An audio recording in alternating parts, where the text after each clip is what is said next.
Once upon a time, in a small village surrounded by thick forests and winding rivers, there lived a boy who was not like other children.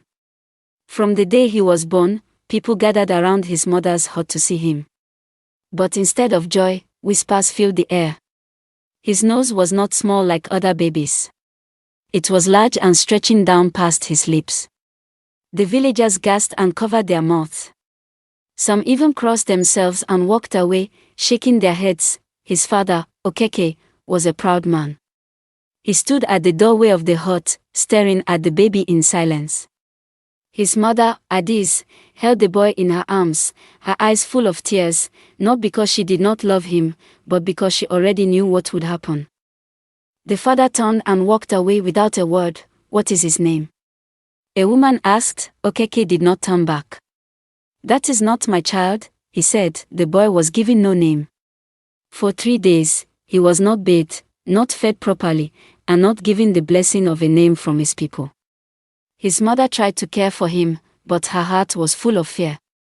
Her husband refused to look at the child. He believed the boy was a curse, a punishment from the gods. On the 5th night, under the cover of darkness, Okeke wrapped the baby in a raffia mat and carried him deep into the forest. "You will not bring shame to my name," he muttered as he dropped the boy beside a riverbank, near the edge of the forest where wild animals roamed. The baby didn't cry. He only looked around with curious eyes, his large nose sniffing the cool night air. Now, deep in that forest, something strange happened. The baby did not die. In fact, he began to giggle. His little nose twitched and danced, sniffing everything around him. He smelled the earth, the trees, and something far away, something sweet and warm. It was the scent of firewood, soup, and kindness. In a nearby part of the village, a poor farmer named Papa Udo and his wife Mama Udo lived in a small mud hut. They had no children of their own. Every morning, Papa Udo would go to the farm and return with just enough to eat. Life was hard, but they loved each other. That night, as Mama Udo was stirring a pot of bitter leaf soup over the fire, she heard a strange sound. It was not the chirping of crickets or the hoot of an owl. It was soft, like a giggle. She stood up, took her lamp, and followed the sound. There, by the riverbank, she saw the baby wrapped in raffia, his nose twitching as he sniffed the air. She gasped but did not run. The baby's eyes locked with hers. He smiled. "Udo," she called. "Come quickly." Papa Udo came running, machete in hand. When he saw the baby, he froze. "Oh, what is this? Is this a spirit?" Mama Udo bent down and picked the child up. "No spirit would smile like this. Look at him. He is beautiful." Papa Udo scratched his head. "His nose. It is big. Very big." "So what?" she replied. "Perhaps the gods made him this way for a reason." They took the boy home. That night, Mama Udo wrapped him in warm cloth and fed him goat milk. She named him Ejike, which means strength from above. And from that night, strange things began to happen. When Ejike turned 7, he began to walk around the compound sniffing the air. One morning, he pulled at Papa Udo's wrapper and pointed toward the bush. "There," he said in his soft child voice, "dig there." Papa Udo looked at him. "Why? There's nothing there." "Dig," the boy insisted. Curious, Papa Udo took his hoe and dug the spot. His hands struck something hard. When he cleared the earth, he found a heavy iron box. Inside was full of gold hidden there long ago by a fleeing trader during a war. The gold were valuable.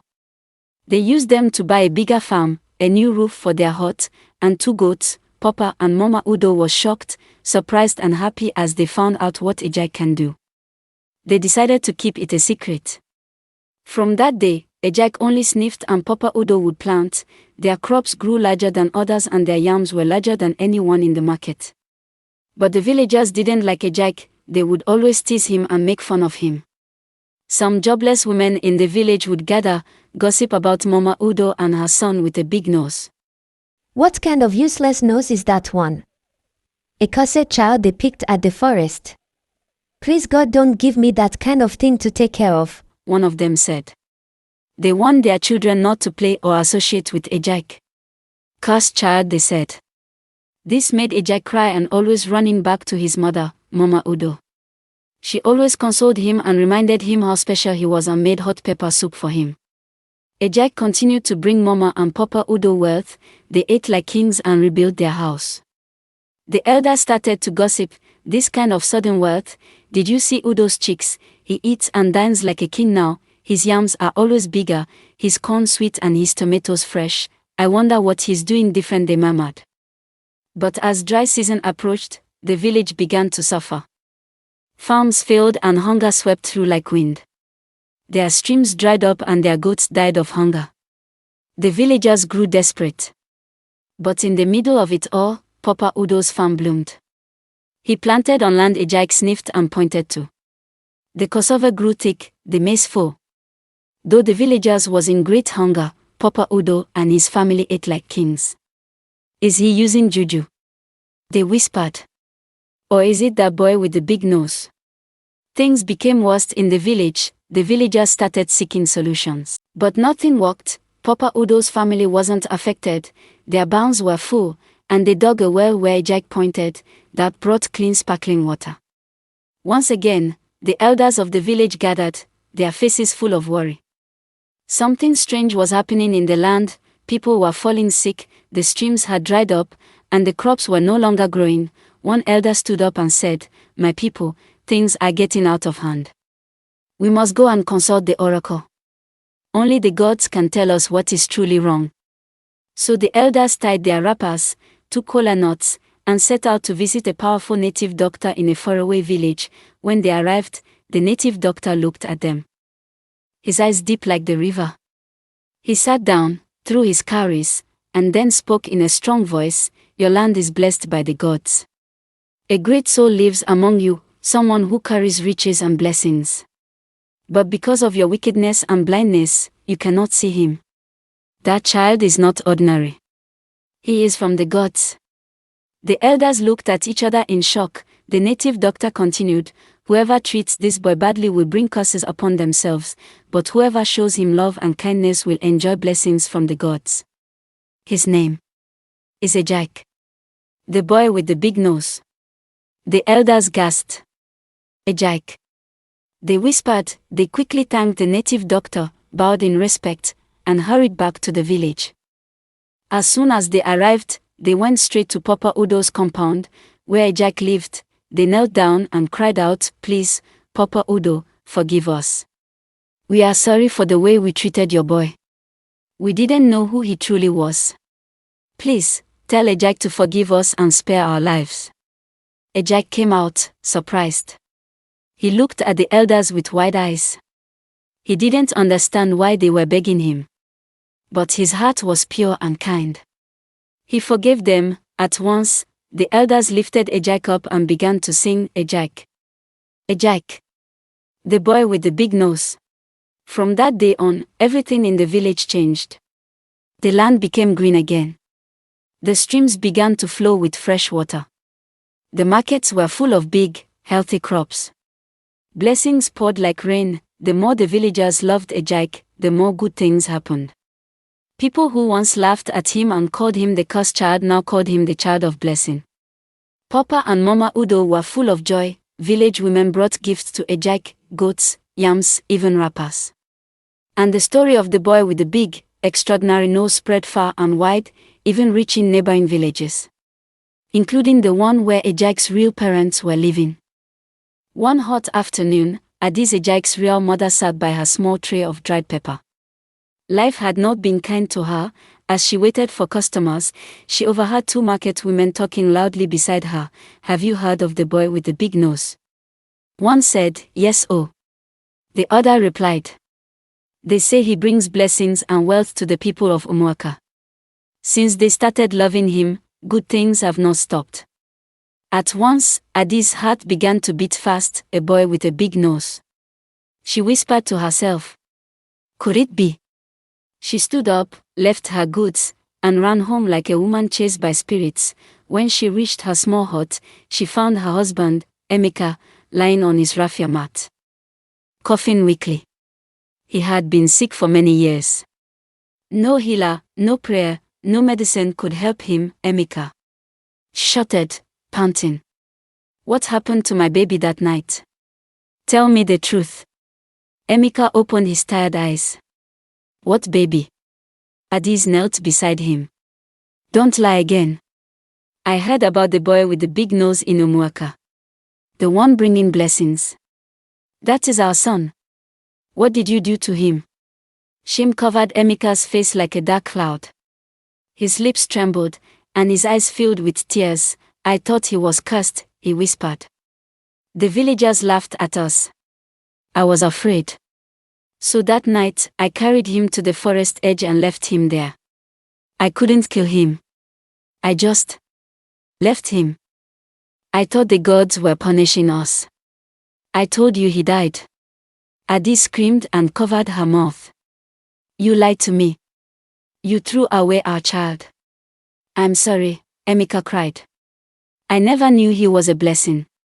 Look at me now, sick, poor, and full of regret. Please. We must find him and ask for forgiveness. So, the next day, with the help of kind villagers, they began their journey. They walked from one village to another, asking questions. Some laughed at them, some pointed the way. At last, they arrived at Papa Udo's compound in Umuaka.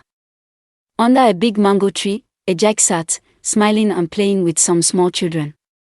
He had grown into a strong, gentle young boy, and his big nose still stood proudly on his face. When Addis and Emeka saw him, their legs became weak. They dropped to their knees and began to weep loudly. My son. Addis cried. It is you. I knew it. I told your father you were not dead, but he lied to me. Ejike stood up slowly, confused. Who are you? He asked. We are your real parents, Emeka said, bowing his head in shame. I was foolish. I feared the gods had cursed us. So I left you. But now I know, I was the one cursed by my actions. Addis reached out her hands. Please, forgive us. We came with empty hands and heavy hearts. We are not here to take anything. We just want to say sorry. For a while, Ejike said nothing. His eyes were wet, but his heart was calm. He looked at them and said, I was hurt, but I was never alone. The gods watched over me. Papa Udo raised me with love. I carry no hate in my heart. Then, he lifted his parents from the ground and embraced them. The villagers gathered, watching the reunion. Some cried. Some clapped. Others dropped their gifts and knelt beside them. Papa Udo, standing at the side, smiled and said, the stone that the builders rejected has become the chief corner of the house. What the world laughs at, the gods bless. From that day, Ejike welcomed his parents into his home.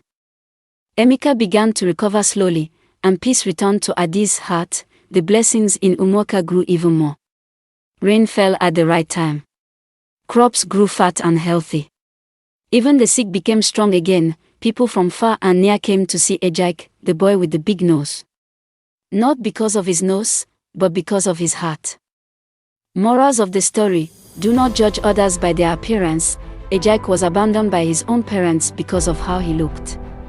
Yet, the very thing they saw as shameful, his large nose, was actually a gift that brought blessings. This teaches us that every person has value, no matter how different they may appear on the outside.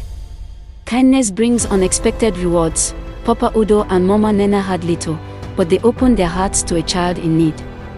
Their kindness and compassion led to blessings they never imagined.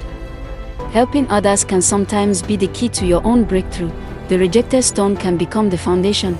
Ejike was thrown away as worthless, but he became the source of wealth and wonder. This shows that those who are rejected or looked down upon today may become the ones others depend on tomorrow. Thank you for watching. Please like, comment and share. Stay tuned on this channel for more stories like this. Bye for now.